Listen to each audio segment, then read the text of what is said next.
नौजवान था और यतीम भी था। शौक बन गया दीन पढ़ने का। मोहल्लेदार इलाके वाले कहने लगे कहाँ से कमाएगा, ना बाप है, ना माँ है, ना घर है, कहाँ से। हजरत रूमी कहते हैं नौजवान ने जंगल में झोंपड़ी लगा ली। वहां वो सुबह मदरसे जाता, शाम को जंगल में रहता, वहां अल्लाह अल्लाह करता, सबक याद करता। एक दिन बादशाह की बेटी रास्ता भूल गई, जंगल में आई सहेलियों के साथ, बॉडीगार्ड भी साथ थे पर रास्ता भूल गई। खोती खोती शाम हो गई, ऐसी खोई कि जब रात गहरी हो गई तो आके उस नौजवान के पास रुकी और चिल्लाने लगी। शेर के दौड़ने की आवाज आती है, भेड़िए के बोलने की आवाज आती है। नौजवान अकेला, सहेलियां बिछड़ गई, गार्ड बिछड़ गए। कहने लगी मैं परेशान हूँ, मुझे जगह मिल जाएगी। नौजवान कहता मैंने शहजादी देखी और मुझे भी पता था कि घर एक ही है और आग को अंदर से दरवाजा भी बंद करना पड़ता है, जंगल जानवर भी आ जाते हैं। कहते मेरी छोटी सी कुटिया में, झोंपड़ी में वो आई, रो के कहने लगी सहारा कोई नहीं, अगर मैं पीछे निकलूंगी तो भेड़िए खा जाएगा। कहते मैंने उसे जगह दे दी। अकेली औरत, चिराग जल रहा है, सबक याद कर रहा हूं। मेरे नबी पाक ने फरमाया जहां मर्द औरत अकेले हो तीसरा शैतान होता है। और शहजादी, वो बच्चा कहता है सबक याद करता रहा सारी रात। वो बच्ची को कहा सो जा, पर वो कहती है नींद मुझे भी कहाँ आई। ऐसे मौकों पर नींद, सारी रात सबक याद करता। थोड़ी थोड़ी देर के बाद चिराग जलता तो उस पर उंगली रखता, हाथ जलता तो पीछे खींचने, फिर दूसरी उंगली रखता, थोड़ी देर के बाद जलता तो खींचने, हाथ सारा जल गया। सुबह किरणें चमकी तो कहने लगा चल निकल जा, दौड़ जा, बस बड़ा सब्र का इम्तिहान हो गया, चली जा। शहजादी बाहर निकली, सिपाही ढूंढ रहे थे। बादशाह खुद जंगल में निकला हुआ था, मेरी बेटी मिल गई। बादशाह तन्हाई में जाके कहने लगा बेटा मैं दुनिया को बताऊंगा कि मेरी बेटी खोई नहीं थी, सिपाही साथ ही थे। ये बड़ा मुश्किल होता है, बेटी तो भूल के भी रात कहीं रह पड़े तो लोग जीने नहीं देते, तो बेटा मुश्किल हो जाएगा मेरे लिए। कहाँ थी? उसने कहा नेक नौजवान के पास। उसने कहा बेटा मैं तो तेरी बात मानूंगा पर दुनिया नहीं मानेगी। अगर उस नौजवान ने किसी को बता दिया कि तू उसके पास थी तो फिर लोग मेरा जीना मुहाल कर देंगे।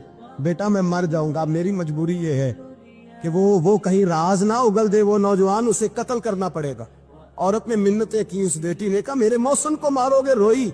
और वो कहने लगा मैं बादशाह हूँ, मेरा अपना विकार है, मैं उसको छोड़ नहीं सकता। गिरफ्तार कर लाए सिपाही। वक्त तय हो गया सजा का। अकेले कारकोशरी में रखा गया, जो उसके खास एतबार वाले थे उनकी ड्यूटी लगाई। बादशाह ने बुलाया, पहले बिलम आया। औरत कहने लगी, बेटी कहने लगी एक दफा तो बुलाओ ना, एक सवाल बस पर्दे में रह के पूछना है और फिर जो आपका जी चाहे, मेरे मौसम को मारना तो है, तो मर्जी आपकी। सामने खड़ा किया, नौजवान पर्दे के पीछे, औरत खड़ी हो गई। बादशाह बीच बैठ गया।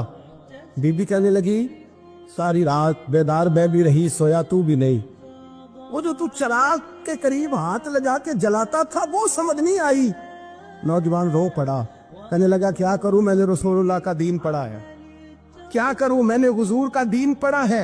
मैंने पढ़ा है कि जानी को सबसे नीचे दोज़ख के सबसे निचले दर्जे में जलाया जाए, उसे जहन्नमियों का पीप और रेशा पिलाया जाए, कंद खिलाया जाए। ये रवायतें पड़ी हुई थी। थोड़ी थोड़ी देर के बाद शैतान मुझे कहता था बदकारी कर ले। मैं अपना हाथ उसी वक्त जब शैतान मशवरा देता तो मैं आग पे करता। मैं कहता अगर ये बर्दाश्त हो गई तो वो भी हो जाए। जब हाथ जलता तो मैं समझ जाता नहीं तुझसे तो ये नहीं बर्दाश्त होती तो वो कैसे होगी। फिर मुझे शैतान मशवरा देता कोई देख नहीं रहा तो बुलाने नहीं गया, खुद आई, मैं दूसरी उंगली लगा देता। मैंने हाथ जलाया और मैं समझ गया जब छोटे से चिराग की इतनी सी शमा की आग नहीं बर्दाश्त होती तो दोज़ख कैसे बर्दाश्त होगी। कहते मैं बाज आया। बादशाह ने ये कहानी सुनी, लफ्ज सुने तो चीख मार के रोया। कहने लगा तालिब इल्म तू तो मेरे नबी का सच्चा गुलाम है और मेरे रसूल के जो सच्चे गुलाम होते हैं उन्हें फांसियां नहीं दी जाती, उन्हें तख्त पर बिठाया जाता है। अब तुझे सजा नहीं होगी बल्कि मैं अपनी बेटी का निकाह तेरे साथ करूंगा और मेरे बाद इस सल्तनत का बादशाह भी तू ही बनेगा। अब वो नौजवान वहां नारे लगा रहा है, कहता लोगों तुम मुझे कहते थे दीन से क्या मिलता है, दीन से तो अल्लाह तख्त व ताज भी अता फरमा देता है। अगर नौजवान शर्मो हया वाले बन के रहे अल्लाह सारी इज्जतें दे देगा। देखे ना अल्लाह के फजल से इज्जत मिलती है और जब कोई इज्जतदारों जैसा काम ही ना करे। एक बात और अर्ज करनी है पर वक्त थोड़ा रह गया। जवानों मैं ना जब कभी परेशान होता हूँ ना तो मैं ये वाली बात खोल के पढ़ता हूँ वाला। ये बात ढारस बनाती है, ढारस तवानाई देती है, पूरा मजमून बांधा है। आला हजरत कहते हैं बेरूपिया था, मदारी, रूप बदल बदल के दिखाया करता था, बादशाहों से इनाम लेता था। एक दिन औरंगजेब आलमगीर के पास आ गया, कहने लगा मैं रूप बदलूंगा, अगर आप पहचान ना सके तो मैं इनाम लूंगा। आपने फरमाया मैं कोई ऐसे वैसा बादशाह नहीं, कहा मुझे धोखा देना मुश्किल है, कहा नहीं मैं रूप बदलूंगा। हजरत औरंगजेब आलमगीर बड़े नेक बादशाह गुजरे, बड़े परहेजगार। वो बेरूपिया कहने लगा मैं रूप बदलूंगा, आप नहीं पहचान सकेंगे। फरमाया चल जितना तेरे अंदर जोर है लगा ले। हजरत ने ऐलान किया कि मैंने फौजी भर्ती कर दे, 2 माह के बाद टेस्ट होगा। वो 2 महीने दौड़ता रहा, रंग रूप बनाता रहा, आया टेस्ट देने, 2-3 सिपाहियों का इम्तिहान लिया, उसकी बारी आई तो 10 रुपए दिए, कहने लगे तेरे आने जाने का किराया, मैंने तुझे पहचान लिया है। कुछ दिनों के बाद जाने लगे सफर पर, तो भिखारी आ गए खैरात मांगने। उसने भी सारे मुंह पर स्याही मार ली, कपड़े फाड़ लिए, सर के बाल मुंडा लिए, भवे तक कटा ली, बदरंग होके आया। कासा आगे किया तो हजरत ने 10 रुपए डाले, कहने लगे तेरे आने जाने का किराया मैंने पहचान लिया है। कुछ दिन गुजरे तो टीचर की जरूरत थी, उसने मुंह से बड़ी कर ली, दाढ़ी नकली लगा ली, सर पे जिना कैप पहन ली, एक शेरवानी ले ली और हाथ में छड़ी पकड़ के आया। कहने लगा मैं उस्ताद हूँ, 2-4 बंदों का इम्तिहान लिया, उसकी बारी आई तो 5 रुपए दिए, 10 रुपए दिए, का तेरा किराया मैंने पहचान लिया। 2 साल गुजर गए, वो जब भी आता हजरत पहचान लेते। एक दिन सफर पे जा रहे थे, बहुत बड़ा लश्कर था, जिहाद करने जा रहे थे औरंगजेब आलमगीर, तो देखा एक पहाड़ी है, पहाड़ी पे लोग जा भी रहे हैं आ भी रहे। औरंगजेब आलमगीर पूछने लगे यहाँ क्या है? कहने लगे बाबा जी बैठे हैं दुआ करते हैं, अल्लाह के नेक बंदे हैं। औरंगजेब कहने लगे यार पुराने लोग सारे ही अल्लाह वालों को मानते, ये भी मुसीबत आई है जितनी नहीं आई है, सारे लोग ही मानते। कहने लगे जरा मैं दुआ ना करा लूं, बच्चे काम जा रहा हूं। औरंगजेब बादशाह थे, बादशाह लोग नाजुक मिजाज होते हैं। घोड़े से उतरे, बड़ी मुश्किल से पहाड़ी पे चढ़े, ऊपर गए तो लाइन लगी है, बाबा जी कार में बैठे।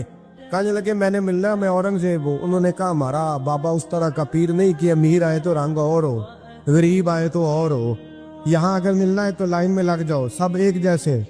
अब लाइन में खड़े हो गए, 50 आदमी आगे थे, कहते 51वां नंबर था। थक गया धूप में खड़ा खड़ा, जब मैं पहुंचा गार के दाने तो मैंने बाबा जी के चेहरे पे नजर डाली तो बड़ा नूरानी चेहरा, बड़ी खूबसूरत लबो लहजा। मैंने कहा मेरे जैसा आदमी भी पगड़ी बांध ले तो अच्छा लगने लग जाता है, बड़ा खूबसूरत अंदाज। कहते हैं मैं उनके पास अत्ताहियात की हालत में बैठ गया। मैंने कहा हुजूर मैं जा रहा हूँ जिहाद करने, दुआ करना। बुजुर्गों ने हाथ उठाए, अल्लाह इसकी मदद फरमा, दीन को गलबा अता फरमा, इससे दीन का सच्चा पक्का सिपाही बना। फिर थपकी दी, 2-4 नसीहतें निकाल डाली, देखना जुल्म न करना, ज्यादती न करना, जब तू जीत खर न करना, गुरूर न करना, नसीहतें भी कर दी। कहते अब जब मैं उठा तो 2-4 दिनार बतौरे नजराना मुसल्ले के नीचे रखे, और उल्टे कदम जब मैं गार से उतरा उन्होंने रुमाल झाड़ा और उठ के खड़े हो गए। कहने लगे आज नहीं तूने पहचाना, आज नहीं तूने पहचाना, मेरा इनाम बनता है, आज नहीं पहचाना, ला पैसे। औरंगजेब कहने लगा यार तूने याद कर दी, कहाँ चढ़ा कहाँ खड़ा रहा, धूप में थक गया, कमाल कर दी भाई तूने। बता तू क्या लेगा, अब तू देख जल्दी बता, वो कितने लोग पीछे धूप में खड़े हैं, लश्कर सारा खड़ा है, क्या लेगा? उसने कहा सबसे कीमती हीरे वो है जो तेरे सर के ताज में लगे हुए, मुझे तेरा ताज चाहिए। ओ भाइयों सुनना और याद रखना, मेरे आला हजरत कहते हैं बादशाह ने सर के ऊपर से ताज उतारा, बहरूपिये के कदमों में रखा और कहने लगे ये ले, और ये तो तेरा मांगने पर मैंने दिया है ना, मैं वापस आता हूं तो आना, मैं अपनी मर्जी से भी तुझे दूंगा। तूने औरंगजेब जैसे बंदे को धोखा दिया, आना मैं उस वक्त भी दूंगा। वो देख बस बात खत्म हो गई, हद हो गई। देखकर कहते हैं जब मैं पलटा ना वापिस, बहरूपिये ने आवाज दी बादशाह ठहर जा। तो मैंने पलट के देखा तो कहने लगे ये अपना ताज ले जा, उठा और ले जा। मैंने कहा 2 साल बीत गए तुझे मेहनत करते, आज काबू आया तो ले जाओ। कहने लगा ले जा, मसला समझ में आ गया। मैंने कहा मुझे भी तो समझाना। कहते वो फूट फूट के रोया, उसकी आंखें बरस पड़ी, सैलाब की तरह आंसू बह निकले, तड़पा और रो के कहने लगा बादशाह मैंने झूठ मूठ रसूलुल्लाह की गुलामी इख्तियार की थी, झूठ मूठ की दाढ़ी, झूठ मूठ की पगड़ी, झूठ मूठ का फकर, मैंने झूठ मूठ नबी पाक का लिबास पहना है, तो तेरे जैसे बादशाहों के ताज मेरे कदमों में आ गए हैं। अगर मैं सचमुच रसूलुल्लाह का गुलाम बनूंगा तो अल्लाह क्या कुछ अता फरमाए, अल्लाह कितनी नेमतों से नवाजे। मेरे आला क्या फरमाते हैं, आला हज़रत फरमाते हैं फरिश्ते भी करते हैं ताजीम मेरी। कौन जी? अल्लाह। ऐसा अकीदा भी कम मिलेगा जो बरेली के इमाम का अकीदा है, ऐसा भी कम। कहते हैं फरिश्ते भी करते हैं ताजीम मेरी। क्यों? फरमाने लगे फिदा होके उन पर ये इज्जत मिली। बगदाद के एक दरवेश आलिम थे, तो वो जब भी नमाज पढ़ाते ना तो किसी ताजर की 2 बीवियों के बारे में दुआ मांगते। तो जो है मेरी बात पर, नमाज पढ़ाते तो कहते अल्लाह उस ताजर की 2 बीवियों को अपनी खास रहमतें अता फरमा। एक दिन लोग उनके गिर्द इकट्ठे हो गए, कहने लगे बाबा जी बताएं तो सही वो बीवियां कौन थी जिनके लिए आप दुआ मांगते। तो फरमाने लगे मेरे शहर का एक ताजर था, बहुत बड़ा ताजर था, मालदार था पर बे औलाद था। उसे बगदाद से मुल्क के शाम जाना पड़ता था तिजारत करने, और कई कई महीने उसे शाम के मुल्क में रहना पड़ता था। उसने इस तरह किया कि वहां भी एक शादी कर ली। तो जो है ना मेरी बात पर, क्या कर लिया उसने? दूसरी शादी करना मर्द के लिए जायज है, तीसरी करना भी, चौथी करना भी भैया के वक्त, मगर अगर इंसाफ कर सके तो।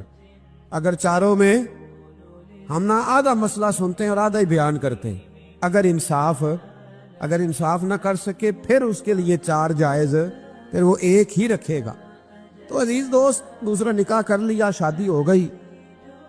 अब वो वहां कुछ ज्यादा वक्त गुजारने लगा, मालदार आदमी था, बीवी को मकान भी लेके दे दिया। अब वो देर से आता वापिस, और जब आता भी तो उसके वो वाले अंदाज ना होते जो पहले हुआ करते थे। अब बीवी से बड़ा जासूस भी कोई नहीं होता, उसको तो पहले पता चल जाता है कि माजरा क्या है, उसे बड़ी खबर होती है। तो उसने महसूस कर लिया कि बदले बदले से मेरी सरकार नजर आते। वो कहने लगी अब के जब आता जाता है तो इसके हालात कुछ बदले बदले से हैं, माहौल कुछ और है। उसने एक बूढ़ा आदमी जो उसका अजीज भी था और समझदार भी था उसको तैयार किया। कहने लगी अब के जब मुल्क के शाम जाए ना तो इसका पीछा करना और खबर करना कि कहाँ रहता है, कहाँ जाता है, क्या करता है।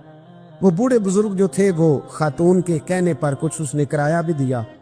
वो उस ताजर के पीछे गए और वापस आके खबर दी। कहने लगे कि ये तो 2-3 साल बीत गए, इसने वहां भी शादी की हुई है, तुझे बताया ही नहीं। बीवी बड़ी समझदार थी, हौसला मंद, जीरत, उसने शोर नहीं मचाया। उसने कहा कि मैं ना अब जब आएगा ना तो तरीके से बात करूंगी और पूछूंगी कि ऐसा क्यों किया। और ये भी उसने आके बताया कि अगर तेरे साथ निकाह के बाद उसे औलाद नहीं मिली तो औलाद वहां भी कोई नहीं, कि मुकम्मल तफसीलात। अब जब इस दफा खामंद आया तो आते ही वो बीमार हो गया, कमजोर होने लगा।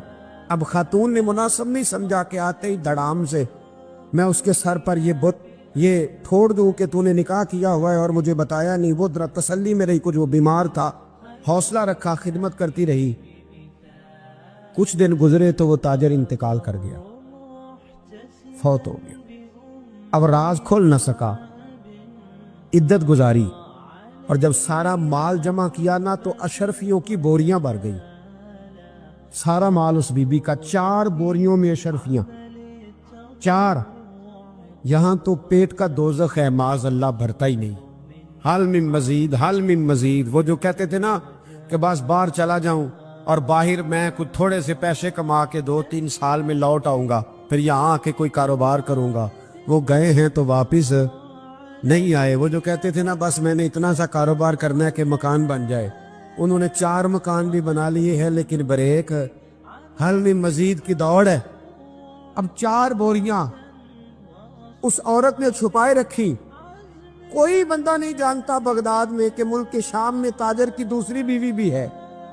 जब वो फारिग हुई तो उसने उस बूढ़े जासूस को फिर बुलाया और 2 बोरियां ऊंट पे रखी, खुद भी साथ बैठी और मुल्क के शाम गई। अल्लाह अकबर। वह बुजुर्ग कहते हैं मैं ऐसे नहीं दुआ करता। उसको जाके कहने लगी मैं अकेली वारिस नहीं हूं, आधे की वारिस तू भी है। मैं अकेली वारिस नहीं, ये तकसीम विरासत है, आधी की वारिस तू भी है। तो रख अपने पैसे, मुझे पता है उसने निकाह किया था पर मुझे बताया नहीं था, तो रख अपने पैसे, मैं तुझे दे रही हूं, आधे तेरे हैं आधे मेरे हैं। उसने नजर उठाई तो रो पड़ी, कहने लगी नहीं अब ये सारे तेरे ही हैं। اگر تو اللہ سے ڈرتی ہے تو میں بھی رب سے ڈرتی ہوں، اگر تو مصطفیٰ کریم کا کلمہ پڑھتی ہے تو میں بھی اسی نبی کی ماننے والی ہوں۔ کہا بات کیا ہے، میرا کیوں ہے سارا؟ تو وہ خاتون کہنے لگی وہ 2 سال 3 سال سے میرے ساتھ نکاح تھا اور اس نے بتایا تھا مجھے کہ میری بیوی بھی ہے، اور میں غریب تھی تو میرے والدین کو بھی بتایا تھا کہ میری دوسری شادی ہے۔ یہ مکان اس نے مجھے لے کے دیا تھا، میرے تمام اخراجات وہ پورے کرتا تھا، نان و نفقہ کا خیال رکھتا تھا، لیکن اب کہ جب وہ آیا تو وہ بیمار تھا۔